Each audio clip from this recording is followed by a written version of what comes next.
The moment Georgia Yates rode into the town of Coldhaven, Colorado, in the autumn of 1874, 3 different people warned her about the same man before she had even tied her horse to the post outside the general store. She had been traveling for 11 days from her home in Pueblo, responding to a letter from her late father's old friend, a man named Harold Briggs, who ran the only trading post in Coldhaven and needed someone reliable to keep the books and manage correspondence. Georgia was 24 years old, educated by her schoolteacher mother before the woman had passed from fever 2 winters prior, and she was entirely alone in the world. She had no husband, no siblings, no living relatives to speak of, and very little money left after the journey north through the Rocky Mountain foothills. What she did have was a sharp mind, a strong spine, and the kind of quiet determination that came from having survived grief more than once. Coldhaven itself was a modest settlement carved into the edge of the mountain range, sitting at the base of a long valley where a river called the Slate ran cold and silver even in summer. The town had perhaps 300 residents, a main street lined with wooden buildings that leaned slightly into each other as though sharing secrets, a saloon called the Red Elk, a blacksmith, 2 churches of competing denominations, and Harold Briggs's trading post, which served as general store, mail collection, and informal meeting house all at once. The first warning came from the woman who swept the boardwalk in front of the dress shop. She was a round-faced woman in her 50s with gray-streaked hair and sharp eyes that missed nothing. "You must be the girl Harold sent for," the woman said, leaning her broom against the wall and planting her hands on her hips. "I am Marta Hensley. Word of advice free of charge. You see that mountain up there to the northeast, the dark one with the 2 peaks like horns?" She pointed with one thick finger toward the range above the valley. "You do not go up that mountain, and if something ever causes you to go near it, you do not speak to the man who lives on it." Georgia shaded her eyes and looked. The mountain in question was dramatic against the pale autumn sky, its twin summits dark with pine, its lower slopes streaked with the gold and orange of turning aspen. It looked beautiful and cold and entirely wild. "What man?" Georgia asked. "Tobias Turner," Marta said, and she said the name in the way people say the name of a storm they have survived. "He comes down twice a year for supplies, big as a barn and twice as silent. They say he killed a man up in Wyoming before he came here. They say he lives alone up there because no town will have him." Georgia had learned in her 24 years that gossip delivered with great authority was frequently the least reliable kind. She thanked Marta Hensley politely and moved on. The second warning came from Harold Briggs himself, who was a balding, cheerful man of about 60, who embraced her in the doorway of his trading post, as though she were a long-lost daughter. He fed her hot soup and biscuits, showed her the small room above the post that would be her living quarters, and then, over coffee strong enough to stand a spoon in, told her she was free to walk anywhere in Coldhaven, to make friends with anyone she liked, to ride the valley trails in any direction she chose, except northeast.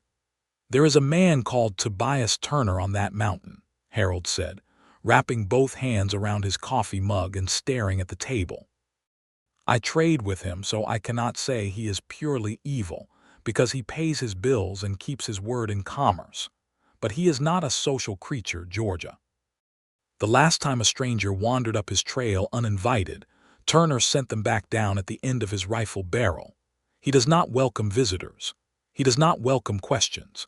If you go up that mountain, you go alone and unarmed, and he will not feel kindly about either of those facts." The third warning came from a young man named Cal who worked as Harold's stock boy, and who seemed to feel it was his personal duty to share everything dramatic about Coldhaven with the new arrival. Cal was maybe 17, wiry and enthusiastic, and he caught Georgia the following morning as she was exploring the back storeroom. "Did anyone tell you about Turner yet?" Cal asked as though he had been waiting for an opportunity. "2 people have already told me," Georgia said mildly. Cal looked momentarily deflated but rallied. "Then they probably told you about the rifle thing, but did they tell you about the bear?" Georgia set down the inventory ledger she was examining. What bear? 2 summers ago, a hunter named Pratt went up the mountain looking for game and Turner found him half dead in a ravine had been mauled by a grizzly. And instead of helping him, Turner just left him there. Pratt dragged himself back down over 2 days, nearly lost his arm. Georgia studied Cal for a moment. Did you speak with Pratt yourself? Cal hesitated. Well, no, but everyone knows. Everyone knowing a thing and a thing being true are not always the same, Georgia said, and went back to the ledger.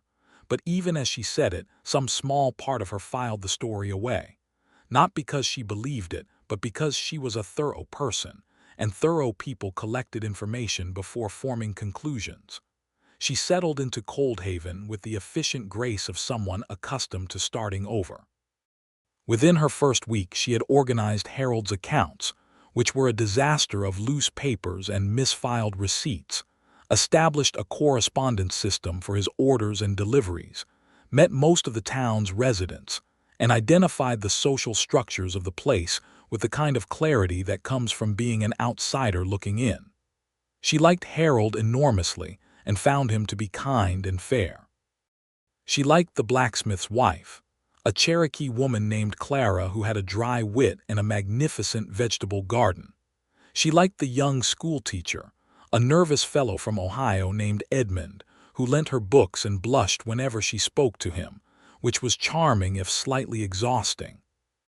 She did not like the saloon owner, a slick-haired man named Doyle Parrish, who watched her with the calculating gaze of a man who was always measuring the value of things he did not own.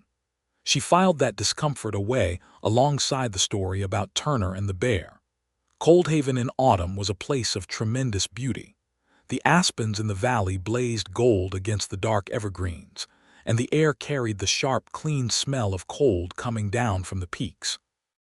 Georgia took her horse, a steady bay mare named Juniper, out every evening before the light failed, riding the valley trails and letting herself feel something she had not allowed herself to feel in a long time, which was something approaching peace.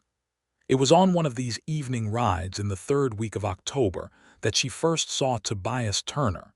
She had not gone northeast.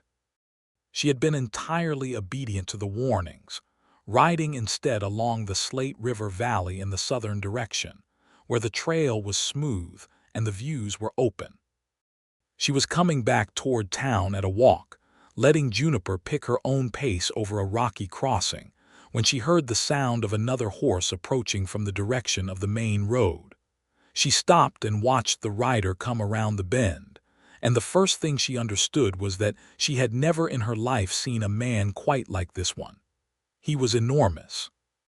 Not merely tall, though he was certainly tall, but built in the way that mountains are built, with a massiveness that suggested something geological rather than merely physical. His shoulders were extraordinary, broad and squared under a heavy canvas coat, and even through the coat she could see the powerful lines of a chest and arms that spoke to a life of relentless physical labor. His hands on the reins were the size of dinner plates, brown and scarred, with the thick knuckles of a man who had split more cord wood than most men would see in 10 lifetimes. His hair was dark, nearly black, and longer than most men in town wore it, falling to just below his jaw and pushed back from his face in the casual way of a man who had no one to impress and no reason to consider such things. His jaw was broad and strong, covered in several days of dark beard, and his eyes, when they caught the low evening light and she was suddenly close enough to see them, were an unexpected color somewhere between gray and green, like the river before a storm. He was perhaps 30 years old, perhaps 32. Not much older than her own 24 in any case, which was the first thing that surprised her, because for some reason she had imagined the fearsome Turner of Coldhaven's warnings as an old man. He pulled his horse up when he saw her. His horse was a massive black animal, built appropriately for its rider, and it stood absolutely still without being asked. They regarded each other for a moment across about 20 feet of trail. Georgia said, "Good evening." It was the most natural thing to say. She was not a woman who pretended people were invisible simply because other people found them inconvenient. Something moved across his face, not quite surprise, but something adjacent to it, as though good evenings from strangers were not a common feature of his experience. "Evening," he said. His voice was deep and even with the quality of something unhurried. He touched the brim of his hat with 2 fingers, guided his horse to the side of the trail to allow her to pass, and said nothing else. Georgia nudged Juniper forward past him with about 6 feet between them, and then, because she was who she was, she turned in the saddle and said, "You are Tobias Turner." It was not a question. She had already worked out that it had to be him. He was coming from the northeast, he was alone, and he matched the only physical description anyone had given her, which was big. He had pulled up his horse again, watching her. "You are the woman Harold sent for," he said. "Georgia Yates," she said. A brief pause. "They have told you to stay away from me. 3 different people," she said, "and yet here you are introducing yourself." "Here I am," she agreed. "I find it is better to make up my own mind about people." He studied her for what felt like a long moment, but was probably only 3 or 4 seconds. Then he said, "Wise policy," and the faintest thing that might have been approval crossed his face before he nudged his horse forward and continued down toward town. Georgia rode the rest of the way home with an odd feeling in her chest, the feeling of a story not yet told, the feeling of a puzzle piece that she had not known was missing until she saw where it would fit. She did not tell Harold she had met Turner on the trail. It did not seem like her business to report, and besides, meeting a man on a public trail was not a transgression by any reasonable measure. She went about her work the next morning as usual, logged a new shipment of dry goods, wrote 3 letters on Harold's behalf to suppliers in Denver, and helped Clara from the blacksmith shop carry home a bolt of fabric she had purchased, which was too heavy for Clara's small hands. She was thinking about Turner when she went asleep that night. Not in a way that alarmed her. In the way you think about an interesting book you have just begun. She saw him again 11 days later. He came into the trading post on a gray November morning, moving through the doorway with the unconscious care of a very large man in a small space, ducking his head slightly beneath the lintel, though it was not quite low enough to require it. A habit born presumably of a life spent navigating buildings not built with his dimensions in mind. He was carrying a pack of furs over one shoulder, the pelts of beaver and marten and at least 1 wolf, which he set on the counter with a muted thump. Harold came out of the back room, and something happened to Harold's face that Georgia had not seen before. It was not fear exactly. It was the particular careful expression people wear when they are managing something they do not entirely understand, like the weather. "Turner," Harold said. "Briggs," Turner said. He put a folded paper on the counter beside the furs. Harold picked it up and read it, nodding slowly, then named a price. Turner named a lower price. Harold came up slightly. Turner held the lower. Harold agreed, which suggested that Turner's prices were fair. Through all of this, Georgia continued at the desk in the corner where she was updating the ledger, because ledger work does not pause for fur trading, and she was a professional. But she was aware of him the way you are aware of a fire in the room, not because it threatens you, but because it is present and warm and it changes the quality of the air around you. He was buying supplies: flour, salt, dried beans, coffee, lamp oil, a length of rope, a box of rifle cartridges, a small bottle of something medicinal that Harold had to retrieve from the back shelf. While Harold assembled the order, Turner turned and looked at the room in the easy, comprehensive way of someone who habitually checks his surroundings, and his gaze found Georgia. "Miss Yates," he said. Harold straightened up sharply from behind the counter. Georgia looked up from her ledger. "Mr. Turner," she said. Harold looked between them with the expression of a man recalculating several assumptions simultaneously. "You know each other," Harold said. "We met on the Southern Trail 3 weeks ago," Georgia said. "We exchanged approximately 12 words. Harold, please do not look at me like that." Harold closed his mouth. Turner's expression was unreadable, but his eyes held a quality that Georgia could only describe as attentiveness. as though she were something worth paying attention to, which was different from the way Doyle Parrish looked at her, which was the way a man looks at a coin he is deciding whether to pocket. Turner loaded his supplies into 2 large panniers with the methodical efficiency of someone who packed and unpacked alone, and had long ago calculated the best way to do it. He paid Harold in cash and in furs, settled the account to the penny, and moved toward the door. He stopped when he was level with George's desk. "There is a trail on the east side of the Slate Valley," he said. "Elk Meadow, about 2 miles north of the river crossing. Good riding in the morning before the ground freezes. Safe terrain." He paused. "In case you were looking for new routes." Georgia held his gaze. "Thank you," she said. He nodded once, ducked under the doorframe out of apparent habit, and was gone. Harold stared at the door for a moment and then turned to Georgia with an expression she did not feel like explaining herself to. "Georgia," he said, "I meant what I said about that man." "You said he pays his bills and keeps his word," Georgia said, returning to the ledger. "Those are not small things, Harold." Harold made a noise that was not quite an argument and went back to the storeroom, and Georgia sat with the faint smile she was not quite allowing herself, and thought about an elk meadow 2 miles north of the river crossing. She found the meadow on a Monday morning in mid-November, and it was everything Turner had described. The trail along the east side of the Slate Valley was firm and well-drained, winding through a stand of blue spruce before opening into a broad, flat meadow where the grass had gone silver-gold with frost and the mountains rose white-tipped on 3 sides. She rode through it slowly, watching a red-tailed hawk circle above the tree line, and felt the particular silence that exists only in high mountain places, a silence so complete that you can hear your own blood moving. She went back on Wednesday and Friday. On the second Friday of her visits to the meadow, she found Tobias Turner there.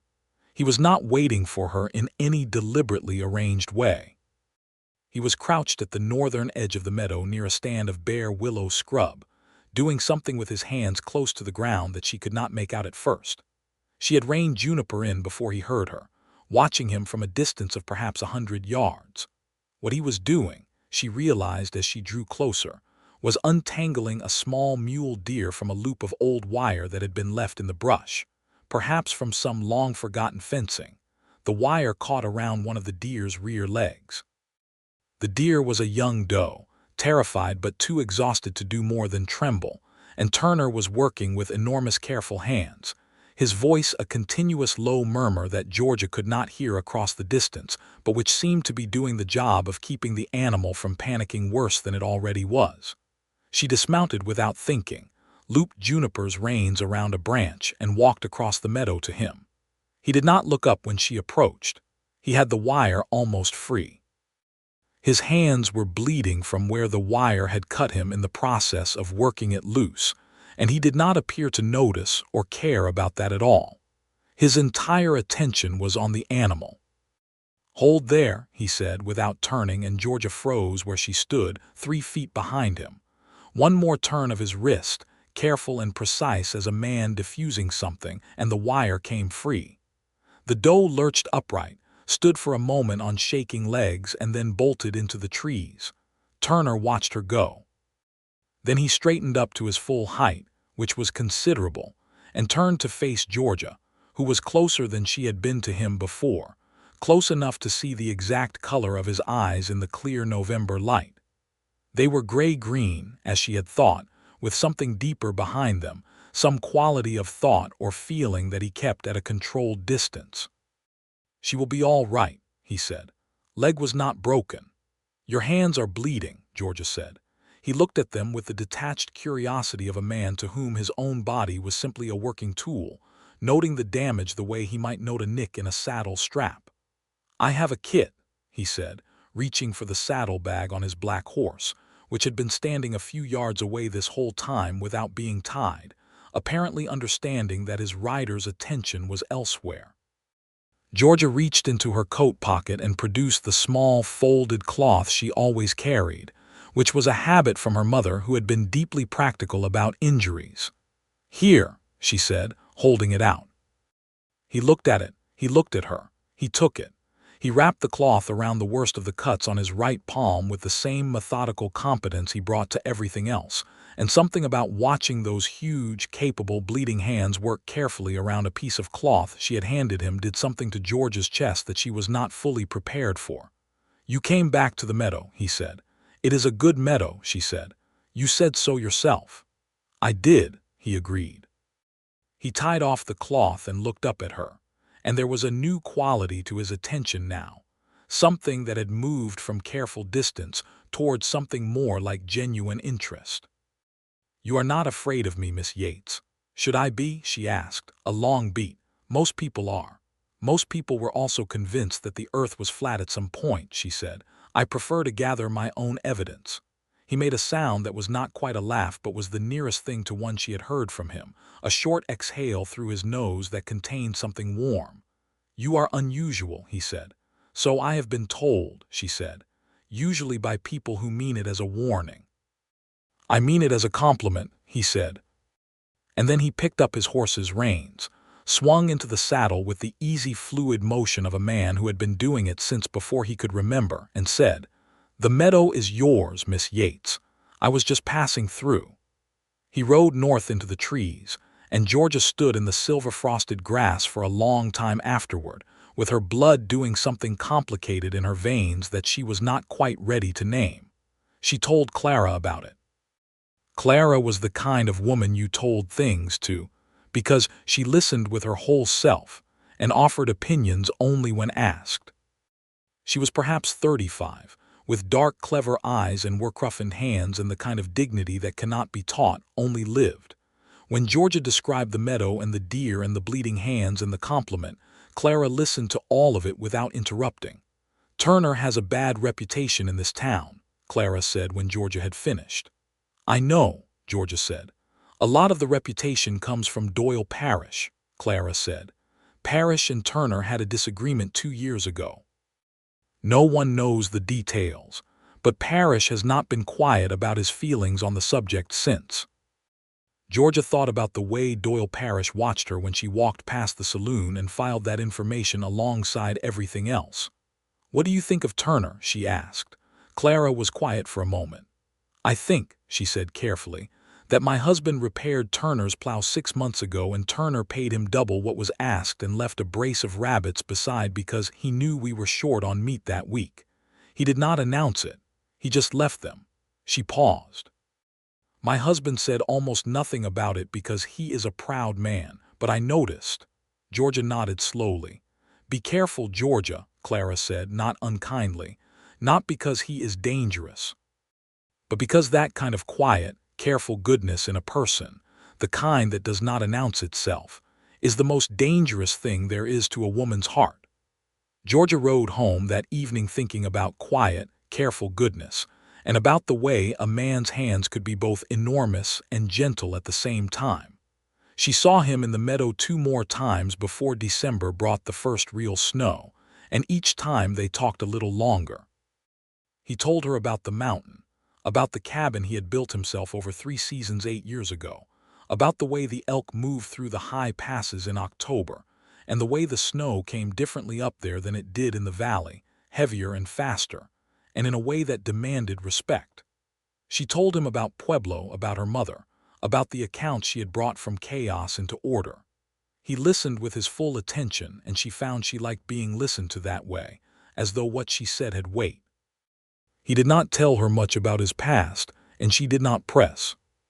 She was beginning to understand that Tobias Turner was a man who disclosed himself in the way a river exposes its depth, not all at once, but gradually, with patience, and with time.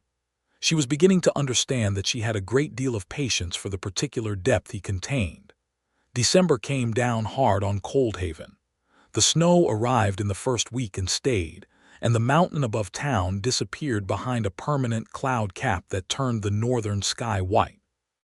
The valley trails became difficult and eventually impossible for casual riding, and Georgia found herself confined mostly to the trading post, the town's main street, and the warm kitchen of Clara's house, where she spent evenings helping with mending and listening to Clara's husband, a solid, quiet man named James, described the repair work he had accumulated over the summer in admiring technical detail. She did not see Turner. This was not surprising. He was up the mountain, and the mountain was under 5 feet of new snow, and the trail, whatever trail existed up there, would be impassable to anyone without a reason to be on it. She missed him. She recognized this fact the way you recognize the onset of a season, not with alarm but with the acknowledgement that something has shifted, and the world is no longer quite the same as it was before. She missed the quality of his attention, the way he spoke only when he had something to say, the way his big scarred hands moved when he was describing something he cared about, with a carefulness that suggested he was always aware of his own size and managing it deliberately so as not to impose it on the world around him. She missed the gray-green of his eyes in the cold morning light, and the way his mouth curved very slightly at the corners when she said something he found unexpectedly true. She was falling in love with Tobias Turner. She was not yet ready to say this to herself in so many words, but she was close enough to the edge of it that she could feel the gravity. In mid-December, Harold received a letter that put a line of worry between his brows. He read it twice at the counter, and then handed it to Georgia because she was the one who handled correspondence. It was from a man in Denver named Sutter, who had a financial claim against the trading post that Harold had been disputing for 2 years, and who was now threatening to involve a circuit court judge if the matter was not resolved before spring. Harold sat down heavily in the chair behind the counter. "I may have made a mistake with Sutter's shipment account in 72, he said. "I cannot remember exactly what I did. If the judge comes and the books show what Sutter says they show, I could lose the post." Georgia sat across from him. "Show me everything from 72, she said. "Every receipt, every ledger page, every piece of paper with numbers on it. I will find what actually happened." Harold looked at her with the expression of a drowning man who has been thrown a rope. "Georgia," he said, "I am very glad I sent for you." She spent 3 days going through records going back 6 years, and on the 4th day she found the discrepancy. It was not Harold's fault. It was a shipping error made by Sutter's own supply company, which had been corrected in their own books but never formally communicated to Harold. The notation was there in faded ink in an 1872 correspondence file that had been misfiled under the wrong supplier name. She drafted the response letter herself, precise and clear and devastating in its factual accuracy, and showed it to Harold before sending it. Harold read it and laughed out loud for the first time in several weeks. The threat from Denver dissolved by February, when Sutter's company acknowledged the error in a terse but definitive letter, and the matter was closed. Harold gave Georgia a raise in her monthly wage and an extra week of holiday at Christmas, and she used the extra week to read every book Edmund the schoolteacher had in his collection, and to teach herself a card game called euchre, which James the blacksmith played with elaborate seriousness on winter evenings. Christmas in Coldhaven was quiet and cold and rather beautiful, with candles in every window along the main street and a proper Christmas service in the larger of the 2 churches, which had temporarily resolved its rivalry with the smaller one for the sake of the season. Georgia attended with Harold and sat beside Clara and James and felt, for the first time in 2 years, something that was not grief but was adjacent to joy. She thought about her mother and about her father and allowed herself to feel their absence without drowning in it. She thought about Tobias Turner alone on a mountain in the snow and wondered whether he celebrated Christmas at all. She would find out later that he did not, particularly, but that he had spent that Christmas evening reading a collection of Shakespeare plays that he had packed up the mountain 3 years prior and had been slowly working through since, and that he had paused in the middle of the tempest and thought about a woman he had met in a frost-covered meadow who had not been afraid of him and had handed him a cloth for his bleeding hands without making it into something dramatic, and that this thought had occupied him for a considerable while before he returned to Prospero's island. But she did not know this yet. January was brutal in the way that Colorado January is always brutal. A hard cold that settled into the valley like a living thing, and made the wood smoke from every chimney visible for miles as a desperate signal against the gray sky.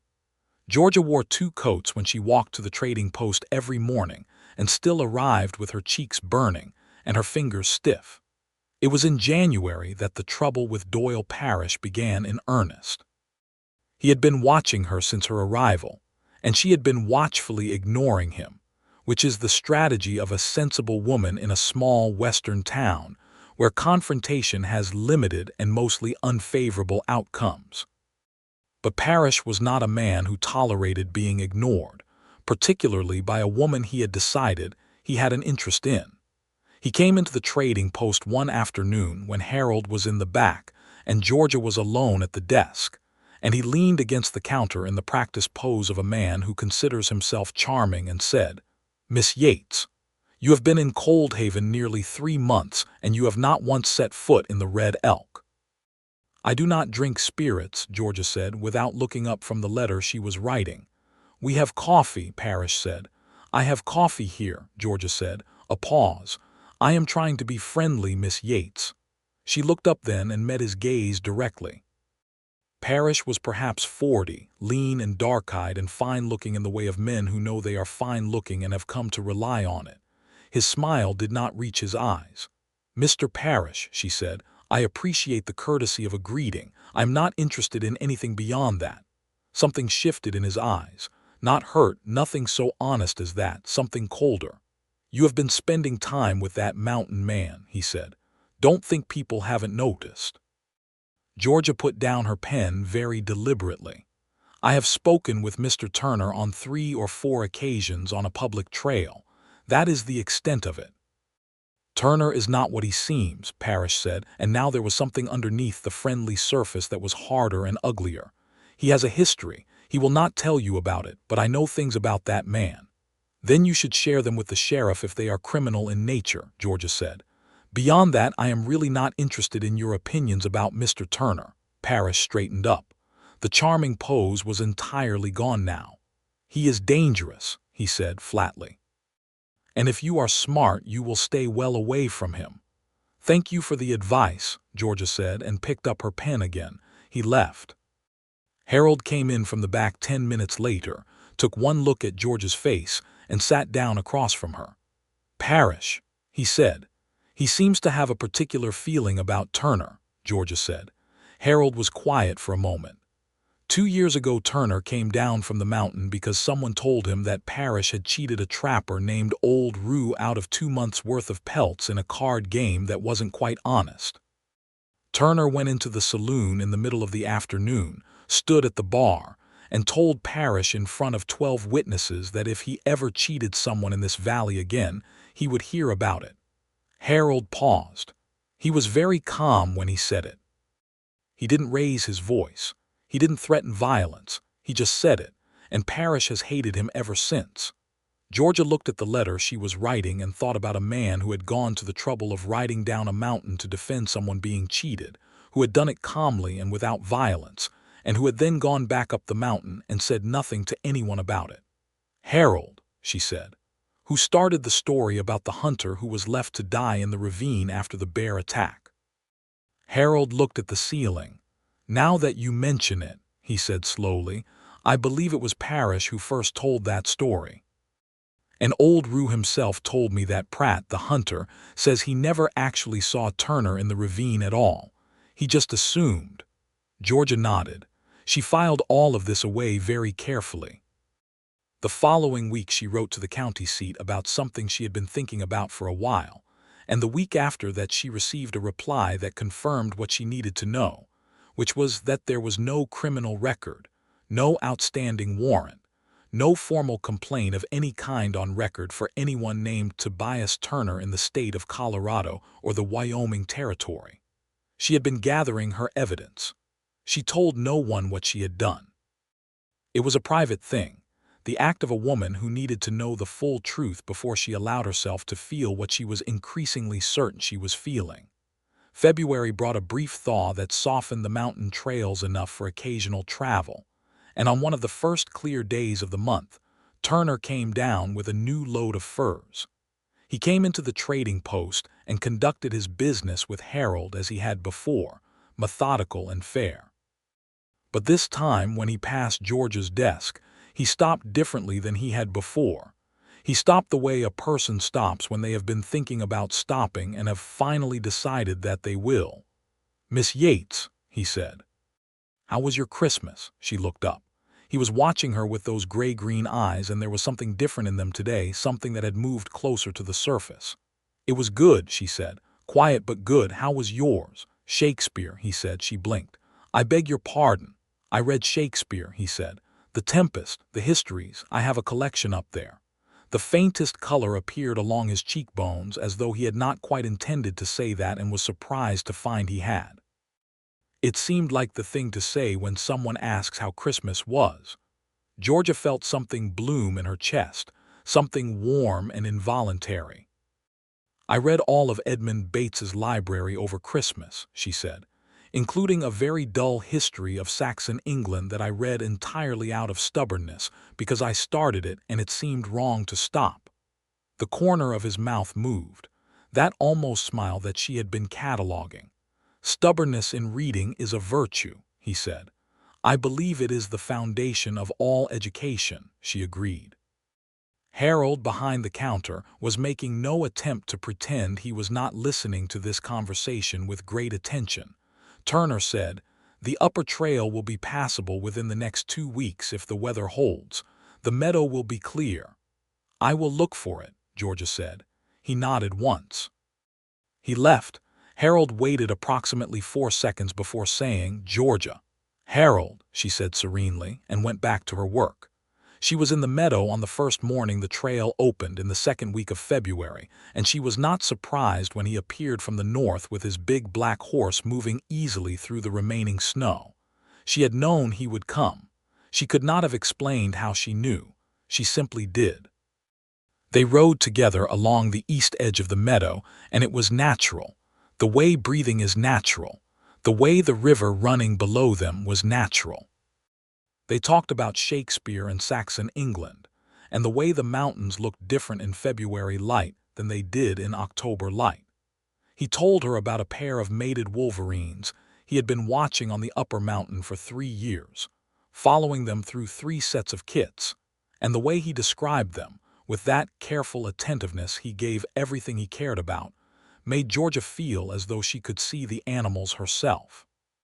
She told him about her father, who had been a surveyor and had died of a heart attack when she was 19, and about her mother, who had kept the household together after his death with the competence of someone who has never once considered defeat as an option. She told him about the 2 years between her mother's death and her arrival in Coldhaven, 2 years of boarding houses and temporary work, and the particular grinding loneliness of being 22 and alone and uncertain where you belong in the world. He listened to all of it with the quality of listening she had come to value above almost anything else about him. He did not offer platitudes. When she was finished, he said, "You built yourself a life out of what was left. That is not a small thing." "You did the same," she said. A pause. "Yes," he said simply. "I suppose I did."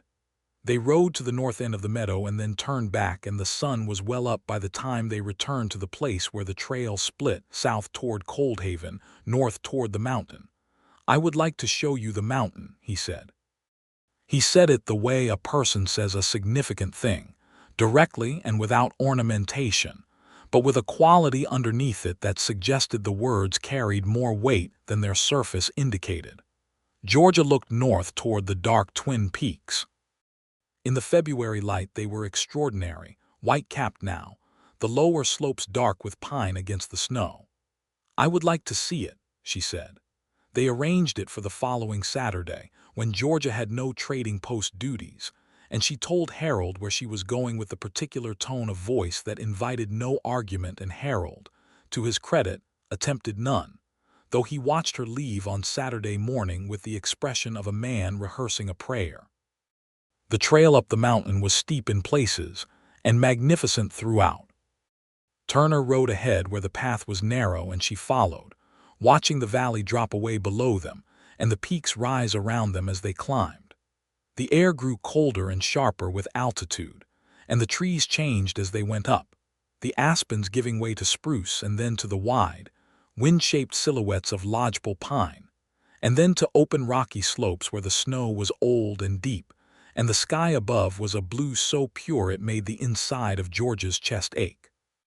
The cabin sat in a south-facing pocket of the mountain, sheltered on three sides by a curve of ridgeline that kept the worst of the weather off, with a view down the valley that must, Georgia thought, be one of the finest views in Colorado. It was a serious cabin, built with the same methodical quality that characterized everything Turner did, the logs carefully fitted, the chinking tight against wind, the porch roof angled to shed snow, a woodpile that ran the full length of the south wall and was stacked with the precision of a man who has spent too many winters to treat firewood casually. Inside it was one large main room with a stone fireplace, a workbench along one wall covered in the organized tools of trapping and hide curing, a table and two chairs, a narrow bed in the back corner, and shelves, more shelves than she would have expected, running along the eastern wall from floor to near ceiling and filled with books. She counted 38 volumes before she stopped counting. She turned to look at him. He was standing in the center of the room with the particular stillness of a very large man in a small space, watching her take in the room, and there was something in his face she had not seen there before, which was vulnerability. The open, exposed quality of a person who has let someone see the inside of something they have kept private for a long time. "You read a great deal," she said. "I have a great deal of time and limited company," he said. "These are not apologies to make," she said. "These are reasons to envy you." She walked along the shelves, touching the spines of the books. Dickens, Washington Irving, A Natural History of North America, 3 volumes of collected essays, Plato, a medical reference book dog-eared throughout. 2 volumes of poetry. "You have read all of these." "Several of them more than once," he said. She turned. He was still watching her, and the vulnerability in his face had shifted into something quieter and more settled, as though the fact of her reaction to his books had resolved something he had not known needed resolving. She said, "Tobias." It was the first time she had used his given name, and she felt it land in the room between them with a particular weight. He said, "Georgia," and it was the first time he had used hers, and the weight of it landing from his mouth was something she felt in her whole body. They had coffee at the table by the window that looked down the valley, and they talked for 3 hours in the way of two people for whom talking has been too long a solitary activity, and who are discovering the relief of having someone capable of receiving what they are trying to say. He told her about Wyoming, which he had come from in 1870, and about the man who had died there, which had been Parrish's great implied accusation, and which was both simpler and more painful than any rumor suggested. The man had been his older brother's best friend, a man named Cord, who had died in a winter crossing in the mountains when Turner had been 22 and trying desperately to find a second route when the first one failed. Cord had fallen on ice. Turner had not been able to reach him in time. He had not killed anyone. He had been unable to save someone, which was a different and more devastating thing. Georgia listened to this without speaking, and when he was finished she said, "That is the kind of grief that follows you everywhere." "Yes," he said, "and Parrish knows what actually happened." "Parrish has never been to Wyoming in his life," Turner said. "He took a story told poorly in a saloon one night and improved upon it in the telling. I stopped caring about correcting it eventually." "I looked up the records," Georgia said. He looked at her. "You looked up the records?" "The county seat. No criminal record, no warrant, nothing." A long moment of silence. "When did you do that?" he asked. "A month ago," she said. He was quiet again. Something moved through his face that was not quite expressible in any obvious way, but that had the quality of a man who has been carrying something heavy for a long time and has just been offered, for the first time, the option of putting it down. "Why?" he said. "Because I wanted to know the truth," she said. "And because the truth matters to me. And because," She paused, deciding how much to say, deciding that he deserved all of it. Because I was beginning to care a great deal about what was and was not true about you. The fire in the hearth was the only sound in the room for several seconds. He reached across the table and took her hand in both of his, those enormous careful hands, warm from the coffee cup, and held it the way you hold something you are afraid of dropping, something of great value that you have been trusted with unexpectedly. "Georgia," he said, "I do not have much to offer a woman. I have a cabin on a mountain, a good horse and books. I have a life that is solitary by necessity and nature. I am not an easy man." "I was not looking for an easy man," she said. "I had a perfectly easy life in Pueblo and it made me miserable. I'm looking for an honest one." He looked at her with those gray-green eyes for a long moment, and whatever last reserve he had been keeping between himself and the world moved aside. "I have been thinking about you," he said, "since October." "I have been thinking about you since October," she said. He brought her hand up and pressed his lips to the back of it, a gesture that on another man might have seemed theatrical, but on him, with those hands and that deliberate care, felt like a covenant. She rode down the mountain that evening in the early purple dark of February, and the valley lights of Coldhaven below her were warm and steady, and she felt the world had arranged itself into a configuration she recognized as right in a way she had not experienced before. She told Clara the next morning. Clara listened to everything and then said, "I told you," and poured her more coffee. "You told me he was dangerous to a woman's heart," Georgia said. "You were correct. Is it a good danger?" Clara asked. "The best kind," Georgia said.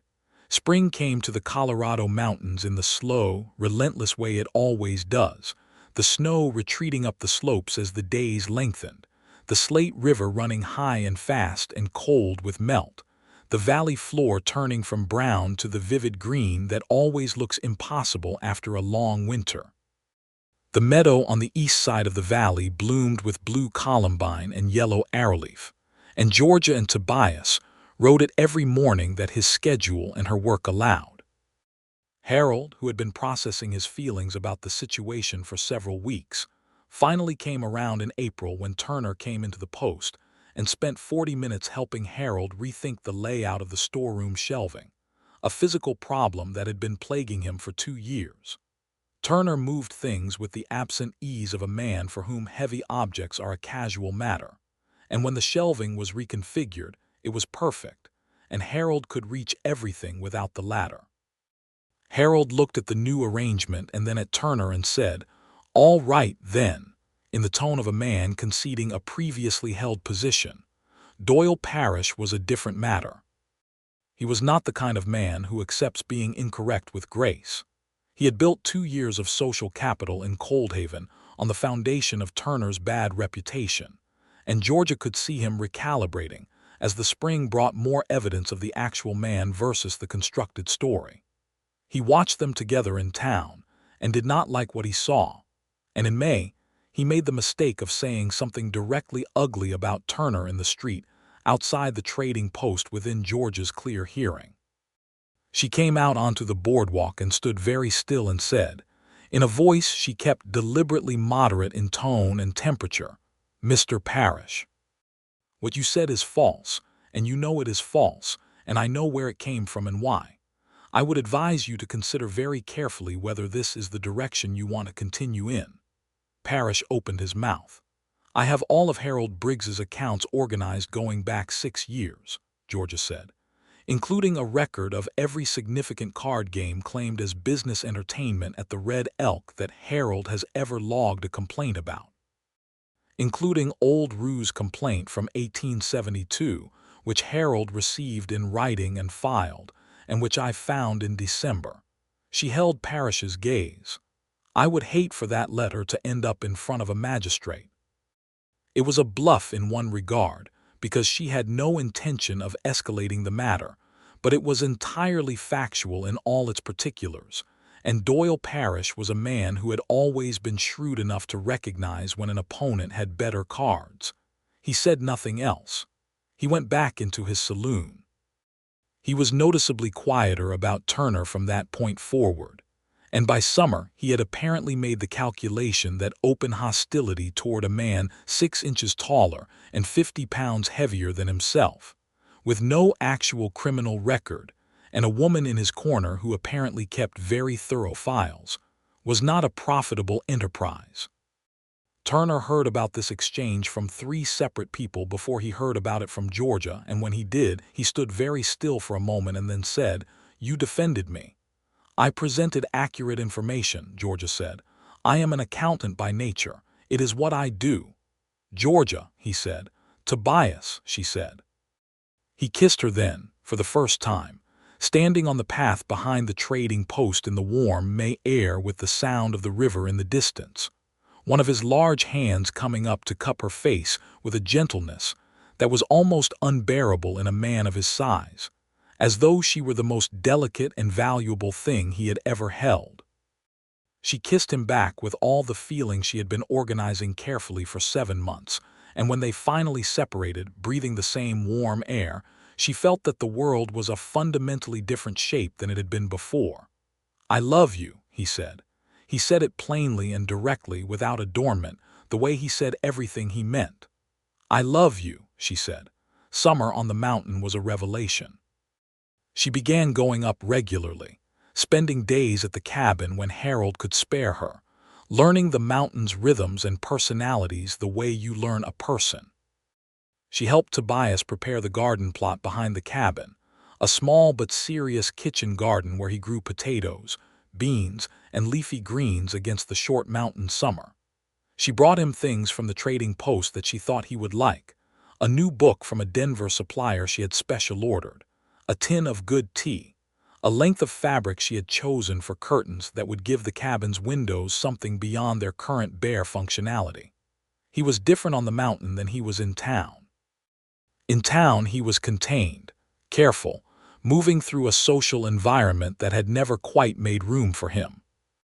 On the mountain he was simply himself, open and unhurried, pointing out the tracks of the wolverine pair she had heard about, showing her how to read the weather from the cloud formations over the eastern peaks, sitting on the cabin porch in the long summer evenings with his back against the wall, and a book open on his knee while she sat beside him, and they read, in the comfortable silence of 2 people who have nothing to prove to each other.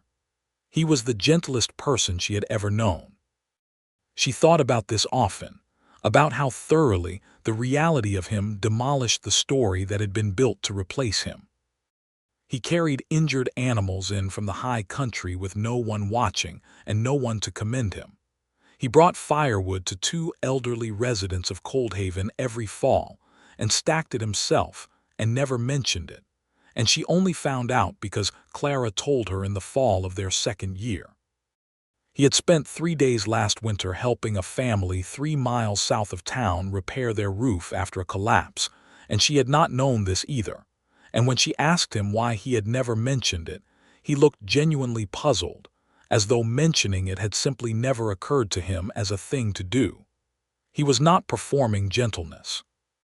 It was simply the architecture of who he was, built the same way his cabin was built, not for admiration but for function, because it was the right way to do things and he had never seen the point of doing things any other way. She proposed to him. She had thought about it for some time and come to the conclusion that waiting for him to find the words for something this significant was a patience exercise that neither of them needed, and that she was a direct person and he was a direct person, and they might as well be direct about this too. It was an evening in late August on the porch, with the valley spread below them in gold and shadow and the sky going pink at the edges, and she said, "Tobias, I think we should get married." He put down his book and looked at her. There was a long moment in which his face went through a sequence of expressions she found she could read now as well as she could read any text: surprise, then something deeply moved, then the particular warmth that was his version of joy. "Georgia Yates," he said, "I have been trying to figure out how to ask you that for 3 months. You could have just said it," she pointed out. "I was working up to it," he said. "I had a speech. It was going to be good." "Tell me the speech anyway," she said. He told her the speech. It was in fact good. It was the speech of a man who had thought carefully about every word and meant every word he had chosen, and it made her eyes sting in a way she was entirely unprepared for, which she did not try to hide because hiding things from him had never been the nature of their relationship. When he was finished, she said, "Yes, obviously yes, I said so first." He laughed. A full, real laugh, the kind that transformed his face into something extraordinary, open and unguarded and radiantly warm. The laugh of a man who has found his way back to the thing he did not know he had been missing. He reached across the porch railing and pulled her into his arms, those enormous arms, and held her with the same impossible gentleness he brought to every living thing he cared about. And she put her face against his chest, and felt the solid, steady beat of his heart, and knew she was exactly where she was supposed to be. They were married in October of 1875, exactly 1 year after Georgia had ridden into Coldhaven, and the ceremony was held in the larger of the two churches, which had temporarily patched its ongoing rivalry with the smaller church for the second time, this time at Georgia's specific request, because she wanted both congregations there, and she was not a woman who was told no to reasonable requests without very good cause. Harold walked her down the aisle because she had no father to do it, and Harold was the nearest thing to family she had. And he did it with the emotional control of a man who was absolutely not going to cry in public and was clearly failing, which made Georgia love him more than she already did. Turner stood at the front of the church in a coat Georgia had helped him choose from Harold's best available stock, dark wool, well cut, absolutely unable to disguise the fact that he was built like something that belonged outdoors in large landscapes. And when she came down the aisle and he saw her, everything else left his face except the look of a man who cannot quite believe his own luck and has decided to accept it with every part of himself. James and Clara were there. Old Rue, the trapper, was there, grizzled and grinning and emotional in the way of old men at weddings. Edmund, the schoolteacher, was there, genuinely happy for them in the uncomplicated way of a good person. Cal the stock boy was there, tall enough now to no longer need to look up at most people, and apparently having graduated from spreading rumors to simply being present for events. Doyle Parrish was not there, which suited everyone and offended no one. When the minister asked if he took Georgia Yates to be his wife, Tobias Turner said "I do" in a voice that contained no uncertainty whatsoever, no performative loudness, just the plain, bedrock conviction of a man making a statement of absolute and considered truth, and Georgia felt the words ring through her like a bell struck cleanly. They went back up the mountain for their first night as man and wife, and the valley below them was full of the lights of Coldhaven, and the mountain above them was full of stars. And the cabin that had been his alone was theirs together now in every way that mattered. And when she looked at his face in the firelight, she thought that no one who had warned her about this man could possibly have known him at all, and that gathering your own evidence is always, always worth the effort. They settled into the particular happiness of two people who have found their correct person, which is not a happiness without difficulty or difference or the ordinary friction of two lives becoming one, but which has as its foundation something so solid and true that the friction generates warmth rather than damage. Georgia continued her work for Harold through the winter, riding down the mountain 3 days a week on a trail that Turner had spent the fall improving, clearing the worst of the rocks and reinforcing 2 switchbacks that had always been prone to washing out. She brought the trading post accounts into a state of such precise order that Harold told her she could probably charge twice what he was paying her, and then, recognizing what he had said, offered her a raise before she had to ask. Turner continued his trapping and his hunting and his solitary mountain life, but it was no longer solitary in the way it had been. There was a woman who left her boots by the cabin door and her books on the table, and who rode out with him on clear mornings, and who cooked better than he did, which was not a high bar but was something he appreciated, and who read to him from Dickens on winter evenings in a voice that made the words feel new even when he had read them before. There was the sound of another person breathing in the cabin at night, and the particular comfort of that, which he had not known he was missing until it was there. He spoke more in town. Not effusively, not in the way of someone performing sociability, but he stopped being the silent periphery of Coldhaven's social landscape and became, gradually, a presence people acknowledged and greeted and eventually sought out for the specific quality of his judgment, which was fair and unvarnished, and always the same regardless of who was asking.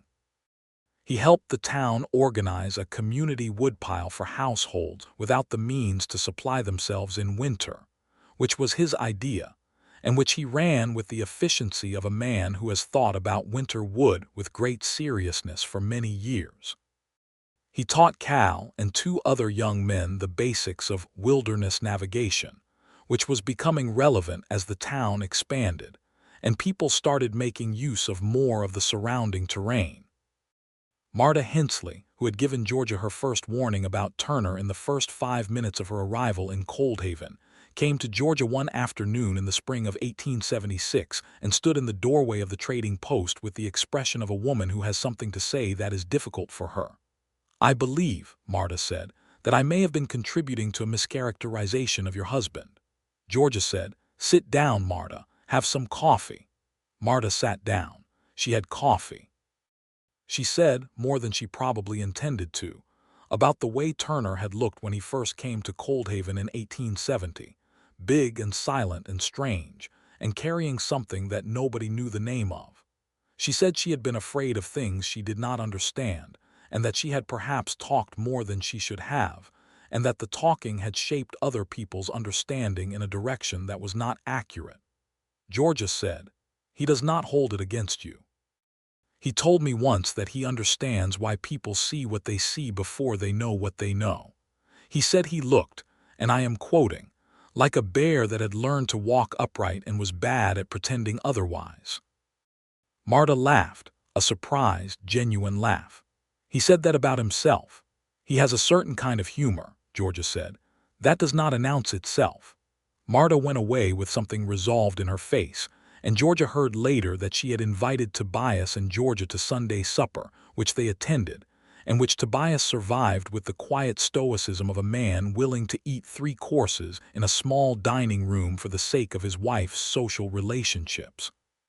In the autumn of 1876, Georgia discovered she was pregnant. She told Tobias on the porch at evening, with the valley lit by the low gold light that late September makes, and she told him the way she told him everything, directly and without ceremony. She watched his face. She watched something move through it that was too large for his features to fully contain, a kind of overwhelmed, enormous, helpless joy that she would not have thought possible in a face that had been so composed for so long. He stood up from his chair, which required a moment because he was very large and porch chairs were not designed for him, and he came to her and picked her up gently, as though she were already something precious and fragile, which she was not. She was extremely robust, but she allowed it because the look on his face was worth allowing anything. "Are you happy?" she asked. "Georgia," he said, his voice rough in the particular way that meant he was managing something large, "I did not know it was possible to be this happy." She put her arms around his neck and her face against his jaw. "Marta Hensley is going to be insufferable about this," she said. "We survived a Colorado winter," he said against her hair. "We can survive Marta Hensley." The pregnancy was without significant complication, though the winter was long and the mountain in January was not the most convenient location for a woman in the later months of carrying a child. They moved down to Coldhaven in February, into a small house Harold had helped them find, with the understanding that they would go back up the mountain when the baby was old enough and the season was right. Clara attended the birth in March of 1877, along with the town's physician, a dry-mannered man named Dr. Fitch, who had been practicing medicine in Colorado for 20 years and had delivered roughly 200 babies and treated Turner's occasional wilderness injuries with the same unflappable competence. The baby was a boy. He arrived in the early morning, noisy and emphatic, with dark hair and the stubborn expression of someone who had opinions about things, and was not going to wait until he could talk to express them. Tobias held his son for the first time in the gray morning light, with the expression of a man who has been shown something so extraordinary that words have not yet been invented to match it. He held the baby with both hands, those enormous hands, with the same careful precision he brought to everything fragile, and the baby was impossibly small in his arms, and the look on Tobias Turner's face in that moment was something Georgia knew she would carry with her until the last day of her life. They named him William, after Georgia's father, with Tobias's quiet blessing and the proposal that the middle name be John, after old Rue, whose given name was John and who wept without apology when he was told. Coldhaven grew in the years that followed, as Colorado towns did in that era, absorbing new settlers and new commerce, adding a post office and a telegraph line, and eventually a small school that Edmund Bates ran with the nervous dedication of a man who has found his purpose. William Turner was in the first class, at age 6, a sturdy, dark-haired boy who had his father's steadiness and his mother's sharp tongue, which was a combination that kept Edmund appropriately on his toes. George's work with Harold's trading post evolved over time. As the territory developed and more reliable supply lines were established, Harold expanded his business and eventually took Georgia on as a full business partner, a formal arrangement that made her the first woman in Coldhaven to hold a commercial partnership, a fact that generated some commentary in certain quarters and absolutely no commentary from anyone whose opinion she valued. Doyle Parrish sold the Red Elk in 1879 and left Coldhaven, and nobody missed him except the handful of men who had benefited from his particular brand of card hospitality, and those men found other ways to lose their money without much difficulty. In 1880, Georgia gave birth to their second child, a daughter they named Ruth, who arrived with less drama than William had, and who made up for it in the subsequent years by being the loudest, most opinionated person in any room she entered, a quality that Tobias regarded with unconcealed admiration. He had 4 years between the children in which he watched William grow from the newborn who fit in his hands to a boy who climbed things he was not supposed to climb and asked questions faster than most adults could answer them. He taught William to track before the boy could read, and to read before he could track particularly well, and watched his son navigate the mountain with the growing confidence of someone who has been shown how to pay attention to the world and has found it endlessly interesting. He was, as a father, exactly what Georgia had known he would be. Steady, patient, present, the kind of parent who answers questions honestly and takes a child's concerns seriously, and who sits beside a sick child in the night without complaint and without dramatics. He was not a man of demonstrative tenderness, but a man of demonstrated tenderness, which is the kind that actually holds. The cabin on the mountain had been enlarged by then, a second room added before William was born, and a third added after Ruth's arrival. The additions built with the same meticulous quality as the original structure, tight-fitting and solid, and designed to last. The garden behind the cabin had expanded too, and Georgia had added a proper cold cellar, and the bookshelf wall had overflowed into a second set of shelves along the opposite wall, because neither of them could be trusted in the presence of a bookseller's catalog without consequences. Old Rue died in the winter of 1881, peacefully in his sleep in his small house at the edge of town, at an age nobody knew precisely, but which was generally agreed to be somewhere past 80. The whole of Coldhaven attended the funeral, which was the kind of funeral where people who did not know they had stories to tell about the deceased discover that they have more than they thought. Tobias Turner stood at the graveside with the look of a man losing something he could not replace, and Georgia held his arm, and William stood between them and was very still in the way of children who understand that something important is happening, and Ruth, who was barely a year old, slept in a carrier against Georgia's chest, unknowing. Afterward, at the gathering in the church hall, Cal, now 22 and running his own small freighting operation and taller than anyone else in the room except Turner, raised a cup of coffee and said something about old Rue that was so exactly right that it made everyone laugh and cry at the same time. And Georgia thought about how much had changed in the 7 years since she had ridden into Coldhaven on a November morning and been warned about the man on the mountain. She thought about Marta Hensley, who was at the table in the corner and who had become, over the years, one of the people Georgia trusted most for the specific quality of forthright honesty that had initially made her so useful as a source of warnings. She thought about Harold, who was aging now and whose bones bothered him in the cold, who looked at Georgia and Tobias and their children with the uncomplicated pride of someone who has made a contribution to the world that turned out well. She thought about Clara and James, who were the bedrock of her friendship in Coldhaven and who would be, she was certain, friends for the rest of their lives. She looked across the hall at Tobias, who was talking with Edmund and a new young minister named Carver, and who looked, in the 7 years since she had first seen him, both exactly the same and entirely different. The same large, quiet, muscled physicality, the same dark hair, a little more gray at the temples now, the same gray-green eyes that contained more than they revealed. But the contained quality had softened around the edges. He was more at ease in rooms with people now. He smiled more, and the smile came more readily, and when it was directed at her, it still had the quality of something she had been trusted with exclusively. He caught her looking at him across the hall and held her gaze for a moment with that particular steadiness, and the warmth that passed between them in that look was large enough to be its own weather. She crossed the room to him. It was not far.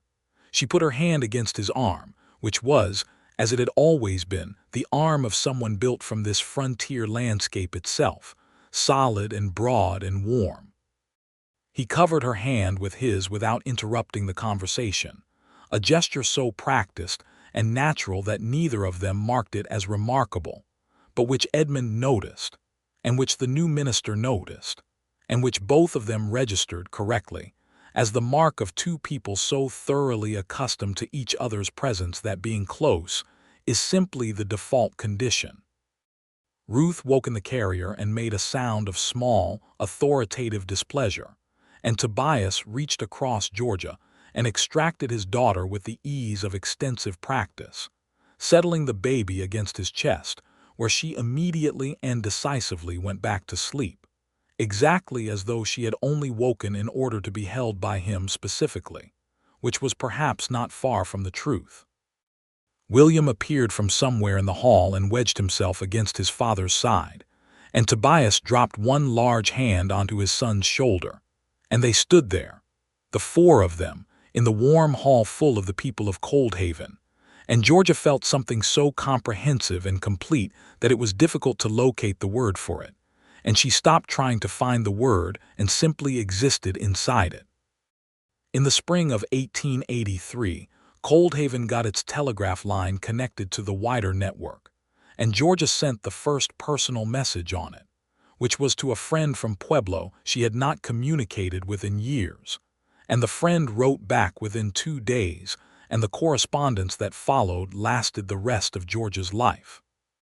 The world was getting smaller in that particular way of the later 19th century, the spaces between places contracting as wire and rail spread across the land, and Georgia found the changes interesting without mourning what preceded them, because she was by nature a forward-looking person and always had been. Turner viewed the telegraph with the mild curiosity he brought to most developments, used it twice for commercial purposes, and remained of the opinion that the mountain was the more eloquent form of communication, which was not a view he imposed on anyone but which he was prepared to defend if asked. William at 6 was already reading fluently, which was George's direct influence, and tracking well, which was his father's, and he had the particular combination of indoor and outdoor skills that made him one of those rare frontier children who was equally at home in a library and a wilderness, a quality that Tobias regarded with a pride he expressed through action rather than words, which was how he expressed most things. There was a third pregnancy, in 1884. Georgia was 34, which was not young for such things but was not alarming either, and Dr. Fitch remained as phlegmatic about it as he was about everything, and Tobias was beside her through all of it in the way he had been through everything, steady and present, and refusing with quiet determination to be anything other than exactly where she needed him to be. The third child was another boy. They named him James, for Clara's husband, who stood very straight when he was told and was extremely composed about it for almost 30 seconds before being entirely composed no longer. James Turner arrived red-faced and emphatic in the late summer of 1884 and was, from his first days, a serene and sunny child, the kind of baby who seems to arrive already convinced that the world is a friendly place, which may have had something to do with the quality of the world into which he had been delivered. The years settled into the rhythm of a good life. There is a particular quality to the happiness of two people who have built something real together in a real place, who have done the work of knowing each other fully, and have found that the full knowledge is not diminishing but enlarging, who wake in the morning in the company of someone whose presence is still, after all the years, the best thing about the room.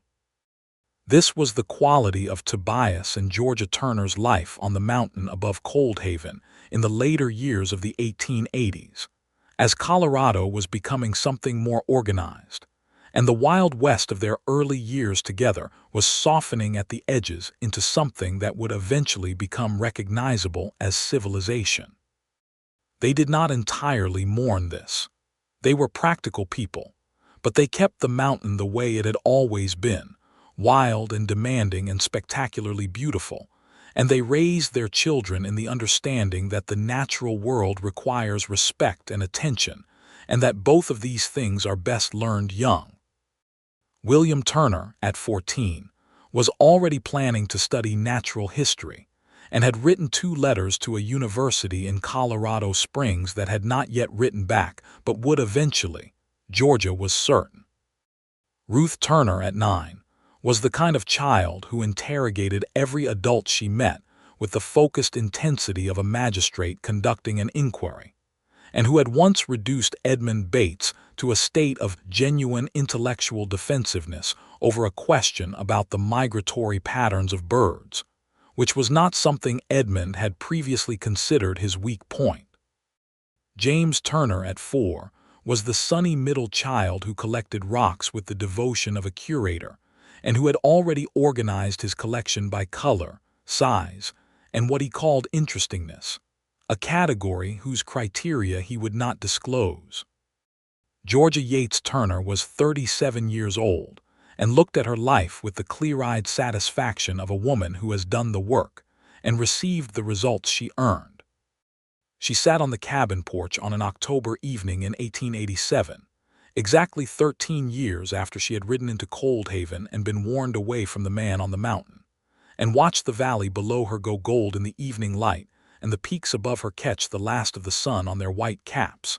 And she thought about all of it, the journey and the warnings and the frost-covered meadow and the bleeding hands and the books and the confession and the proposal and the children and the years. All of it laid end to end like a trail that had led here with a logic she had not been able to see in the beginning, but which was perfectly clear from where she stood now. Tobias came out onto the porch and sat beside her, and the wood of the chair protested the way it always did because he was the size he was and had always been, and the chair had never quite reconciled itself to this fact. He was 40 years old, broader now than he had been in youth if such a thing was possible, the dark hair more thickly threaded with gray at the temples, the lines of his face deeper but his face better for them, the way a landscape is better for the features that time has given it. He was still, in every essential way, the same man she had met on a trail in October 1874, the man the town had warned her away from, the man with the rifle reputation and the invented history and the solitary mountain life that everyone had read as threat, and that had turned out to be, beneath every misunderstanding, a place of tremendous and private warmth. She leaned her head against his arm. He put his arm around her, that big, solid, warm arm that had been around her through everything, and they sat in the familiar silence that was not empty but full, the silence of two people who have said all the necessary things and can simply exist in the truth of them. 13 years, she said. 13 years, he agreed. The valley below held the lights of Coldhaven, more lights than there had been in 1874, the town having grown into something that would have surprised the people who were there at the beginning. The mountain above held the stars, which had not changed and would not, the same stars that were there when he had first come to this mountain alone and built his cabin and his solitary life, the same stars that had been there when a woman rode up his trail for the first time and looked at his books and said his name with the weight of genuine seeing. "Tobias," she said. "Georgia," he said. And those two words contained, between them, everything that mattered, everything that had been built and was still standing and would continue to stand for as long as they did, which they both intended to be a very long time indeed. Inside the cabin the children were at supper with Clara, who had come up for the evening as she sometimes did, and the sound of voices and the smell of food came through the open window, and William was probably reading when he was supposed to be eating, and Ruth was probably interrogating Clara about something, and James was probably organizing his rocks on the table when he was supposed to be setting it, and all of it was perfectly and entirely right. Georgia Turner sat on the mountain porch in the October dusk beside the man she loved, and the man she had chosen, and the man who had turned out to be, beneath every warning and every misunderstanding and every piece of constructed reputation, exactly what she had found him to be from the very beginning, the gentlest soul on the frontier, and she let herself feel it fully and without reserve, the whole wide, enormous, sufficient, extraordinary fact of their good life. The stars came out over the mountain. The valley lights burned steady in the dark below. The Slate River ran cold and silver far down the slopes, as it always had, as it would continue to do long after all of them were gone. And the mountain held them, as it had always held them, solid and ancient and indifferent to human drama in the best possible way, asking nothing of them but presence and respect, which were two things they had always been glad to give.